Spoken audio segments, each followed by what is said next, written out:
more generally, two shocking decisions at the World Cup. Frank Lampard's being one.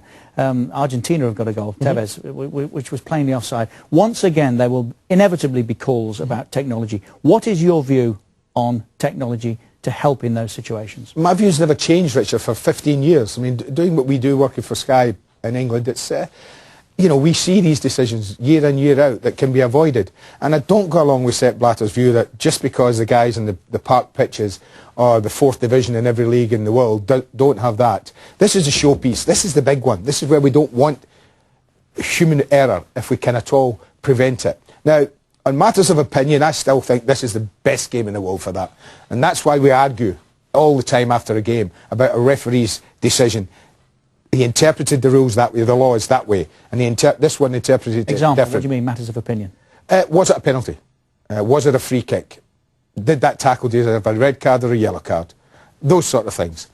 Matters of fact, and the two we've seen today are classic examples of why in the major tournaments, the Champions League and the World Cup and everything like that, and I even think in the English Premier League, we should be turning around and saying, do you know what? That was a goal. England should be 2-2 and the game goes on. Or the referee could quite simply say, sorry, you're offside, Carlos Tevez, carry on with the game, it's 0-0. Now, we'll never know if the results would have changed. They wouldn't. But what I'm saying, we shouldn't allow that to happen in the showpiece events of this sport. It does the sport no good at all. I don't care what Sepp Blatter believes or thinks. It does, I'm telling him, it does the sport no good at all. It damages it, it harms it. People look in from afar and they go, are you guys crazy? You don't use technology to prove matters of fact. And we go, no, no, no. But we're sitting here in the United States where it's just the norm. Yeah. And people here don't understand. They don't get it. No, do they don't get it. They don't. And we'll never know. As I say, if Frank Lampard's goal had been allowed, and we all saw it, it was clearly over the line at the time, we don't know if England would have gone on and won the game. I tend to think they wouldn't, because I tend to think this German side were better than them all over. So it'll be interesting what happens. I think the England players and the coach have been given an excuse for today's performance, or today's result, not performance, because they didn't play very well. The goal. The goal. That disallowed goal has given them an excuse to say, oh, we was robbed, as the headline will probably say back in the UK. But they weren't. England weren't robbed. The bottom line is, this England side came to these World Cups expecting to do well, and they haven't showed up.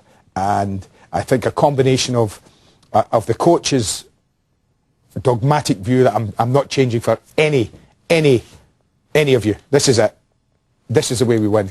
His inability to do that, and the players not showing up. Too many of them didn't play. I heard some hysterical views already that perhaps England's got to go right back to the drawing board once again, and that, you know, grassroots football needs another look at.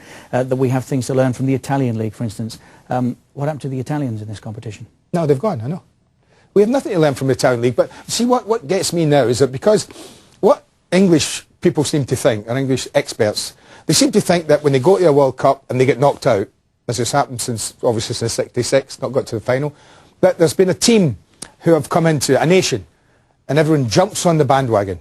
That's it. That's how we do it. That's how we have to do it back in England. Like the Dutch in the 70s with a total football. Like the Brazilians in the 60s with their play. Like the French in '98. We were saying, I fed up here, and was it Clairefontaine? Yes. This was the way. No, nonsense.